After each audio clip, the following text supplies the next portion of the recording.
আমরা ব্যারাকপুরের সাধারণ মানুষ, আমরা কোনো রাজনীতি বুঝি না। আমরা চাই আমাদের এলাকায় শান্তি থাকুক, কোনো অশান্তি না হোক। কারণ 2019-এর সেই ভয়াবহ ঘটনা আমাদের প্রত্যেকের মনে আছে। কত মা তার সন্তান হারিয়েছে, কত বোন তার ভাই হারিয়েছে।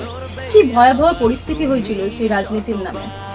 আমাদের উচিত এই আসন্ন লোকসভা নির্বাচনে এই গুন্ডারাজদের শেষ করতে।